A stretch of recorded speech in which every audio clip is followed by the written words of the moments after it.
Assalamualaikum warahmatullahi wabarakatuh. Alhamdulillahirabbil alamin.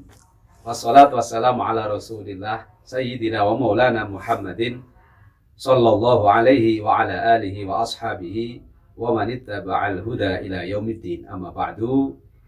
Para pemirsa yang dimuliakan Allah, bertemu lagi bersama saya Al-Fakir Muhammad Nur Hayyid untuk kita bersama-sama muthala'ah dan mengkaji kitab Syarah Hikam Athaiyah yang dikarang oleh Syekh Said Ramadan Putri Waliullah Asyahid.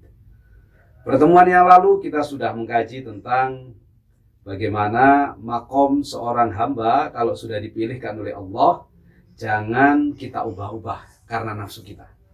Yang makomnya tajrid, maka nikmatilah makom tajrid itu. Yang makomnya asbab atau kasab, nikmatilah makom itu. Tidak usah maksa yang tajrid menjadi kasab atau menjadi asbab, atau yang asbab sok-sokan menjadi tajrid. Nah, itu pesan dari hikmah yang kedua pada pertemuan yang lalu. Nah, kaitan dengan hikmah yang kedua itu adalah hikmah yang ketiga yang hari ini akan kita kaji bersama. Apa hikmah yang ketiga? Al-hikmatu salisatu, hikmah yang ketiga adalah sawabiqul himami la takhriku aswaral aqdari. Sawabikul himami la tahriku aswaral aqdari ini punya makna sebesar apapun cita-citamu, sekuat apapun himmahmu, keinginanmu, maka keinginan dan cita-cita itu tidak akan pernah menembus dinding-dinding takdir. Apa artinya? Kita manusia adalah hamba yang lemah. Karena kita lemah, kita butuh terhadap segala qada dan qadar Allah yang sudah pasti dan ditetapkan secara azali. Jadi kita hidup ini sudah ada garisnya, sudah ada ketentuannya, kita tinggal ngejalanin. Nah, takdir yang sudah dicatat oleh Allah tidak akan bisa dirubah tanpa kita memohon pertolongan Allah Subhanahu wa taala. Jadi yang bisa mengubah takdir ya hanya kehendak dan pertolongan Allah. Kita nggak akan mampu. Itulah makna dari sawabikul himami la takhriku aswaral aqdari. Sekuat apapun tenaga kita, upaya kita, usaha kita untuk mengubah nasib kita, kalau Allah tidak berkehendak mengubahnya, tidak akan bisa terjadi. Maka Syekh Ibnu Athaillah As-Sakandari memberi pesan kepada kita agar kita selalu ingat bahwa kita ini makhluk yang lemah, dan karena kita makhluk yang lemah, selalu dan terus-meneruslah meminta pertolongan Allah. Memang ada banyak riwayat yang menegaskan bahwa takdir kita ini bisa diubah dengan doa dan ikhtiar. Sebagaimana dalam ayat Al-Quran disebutkan bahwa innallaha la yughayyiru ma biqaumin hatta yughayyiru ma bi anfusihim. Ini adalah satu motivasi untuk kita agar kita tidak berpangku tangan. Kita terus berikhtiar. Karena ikhtiar itu yang kelak akan bisa mengubah takdir Allah Subhanahu wa taala atas kehendak Allah. Demikian halnya dengan doa. Doa itu akan bisa mengubah kehendak dan takdir yang sudah Allah tetapkan. Maka para ulama membagi takdir itu ada dua. Ada takdir yang mutlak, ada takdir yang mubrom. Ya, takdir yang mutlak itu atau takdir yang tidak bisa diubah lagi, itu tentu atas kehendak dan atas kekuasaan Allah semata. Tapi ada takdir yang bisa diubah. Takdir yang masih bisa kita ikhtiarkan dengan doa-doa kita, dengan ikhtiar kita yang kuat. Tapi semuanya kembali kepada kehendak Allah. Karena setiap takdir itu sejatinya adalah jalan terbaik, pilihan terbaik, dan anugerah terbaik dari Allah. Tidak ada takdir Allah itu yang buruk. Apapun itu bentuk takdirnya.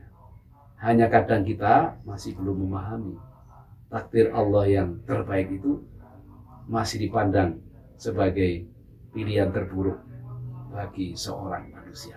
Tapi bagi orang yang sudah mengenal Allah, al-arif billah, orang yang sudah ma'rifat kepada Allah, tidak ada takdir yang buruk. Semua takdir Allah itu baik. Makanya dalam hadis Rasulullah SAW disebutkan, setiap perkara yang orang beriman itu pasti baik. Kenapa baik? Kalau dia mendapatkan nikmat, maka dia akan bersyukur. Kalau dia mendapatkan ujian dan musibah, dia akan bersabar. Maka bagi orang beriman ketika dapat nikmat ya alhamdulillah, la in syakartum la azidannakum wa la in kafartum inna azabi lasyadid. Kalau dapat nikmat dia bersyukur, Allah akan tambahkan nikmat itu dengan lebih banyak lagi. Allah akan tambahkan nikmat itu dengan lebih sempurna lagi. Itu enaknya jadi orang beriman kalau bersyukur. Tapi sebagai orang yang beriman kalau diuji oleh Allah, apakah itu ujian dengan fisik kita, keluarga kita, harta kita, ikhtiar kita, orang beriman pasti akan bersabar. Karena apa? Karena orang beriman tahu innama yuwaffas sabiruna ajrahum bighairi hisab. Orang beriman tahu bahwa pahala dan balasan bagi orang yang sabar itu luar biasa, tidak bisa dihitung.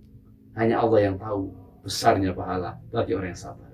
Dan orang beriman tahu betul bahwa setiap orang yang diciptakan oleh Allah, manusia lebih-lebih dikasih iman dan Islam, menjadi orang yang beriman dan bertakwa, pasti diuji. Apa buktinya? Firman Allah Subhanahu wa taala, "Wala nabluwannakum bisyai'im minal khaufi wal ju'i wa naqsin minal amwali wal anfusi wat thamarat. Wa basyiris sabirin alladzina idza asabatuhum musibah qalu inna lillahi wa inna ilaihi raji'un. Ulaika 'alaihim shalawatun min rabbihim wa rahmah wa ulaika humul muhtadun." Ayat ini adalah gambaran tentang siapapun kita, selama kita masih manusia, pasti kita diuji dengan rasa lapar, rasa takut, rasa kehilangan. Baik kehilangan harta, kehilangan jiwa. Kehilangan jiwa itu maksudnya ya, kita kehilangan istri tercinta, anak tercinta, orang tua tercinta, suami tercinta, dan seterusnya. Itu adalah paket ujian. Termasuk kekurangan makanan, kekurangan buah-buahan, kekurangan ekonomi, itu ujian. Tapi apa balasan dari Allah kepada orang yang bersabar?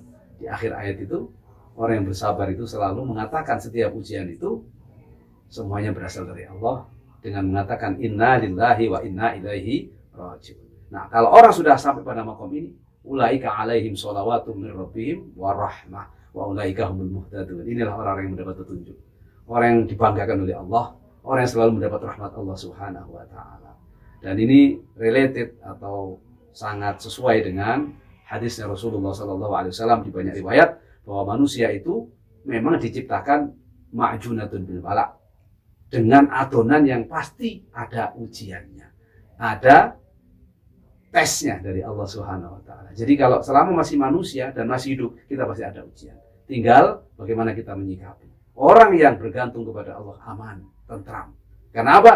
Karena dia tahu bahwa ujian itu dari Allah, dan bagi yang sabar pahalanya besar. Serta orang yang diuji dengan kekayaan, kemudahan, maka orang itu akan bersyukur karena tahu sejatinya itu adalah pemberian Allah, yang pada hakikatnya juga akan dimintai pertanggungjawaban kelak. Untuk apa semua anugerah ini? Nah, kaitan dengan al-hikmatus salisatu, hikmah yang ketiga ini, kita sejatinya sudah diatur demikian rupa. Kita sejatinya sudah didesain sedemikian dahsyat oleh Allah. Tinggal kita mengikuti takdir. Tinggal kita mengikuti alur qada dan qadarnya Allah Subhanahu wa taala. Insya Allah jadi lancar hidup kita. Makanya enggak usah ngoyo. Kenapa? Sawabikul himami la tahriku aswarul aktar.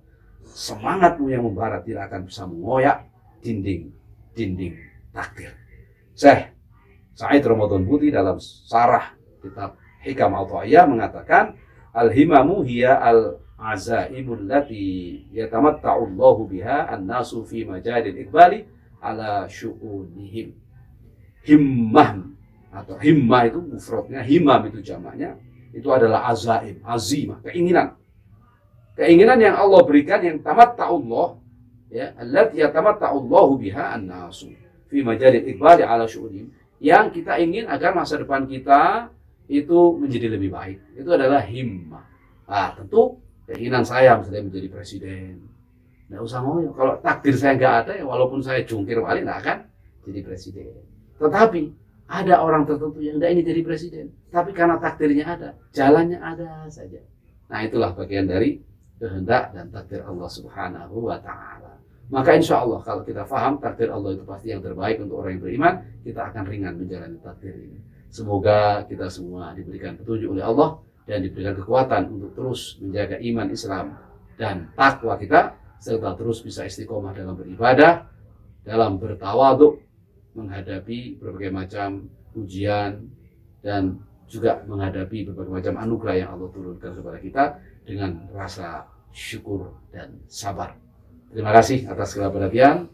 Mohon maaf atas segala kekurangan. Wal minkum wallahul muwaffiq ila aqwamit thoriq. Wassalamualaikum warahmatullahi wabarakatuh. Ya man sallaita bi kulli. Alhamdulillah, kita sedang menuju Masjid Quba yang mana janji baginda Nabi SAW bagi penduduk Madinah pada saat itu yang kesulitan untuk melaksanakan ibadah umrah, maka berwudu dari rumah, tiba di Masjid Quba, melaksanakan sholat sunnah 2 rakaat, maka nilainya sama dengan umrah 1 kali yang sempurna. Subhanallah. Maka insya Allah mudah-mudahan kita bisa berziarah ke sini.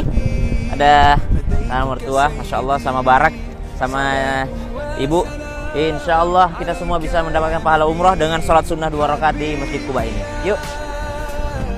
Muhammad, ataita bis salam wal huda Muhammad, habib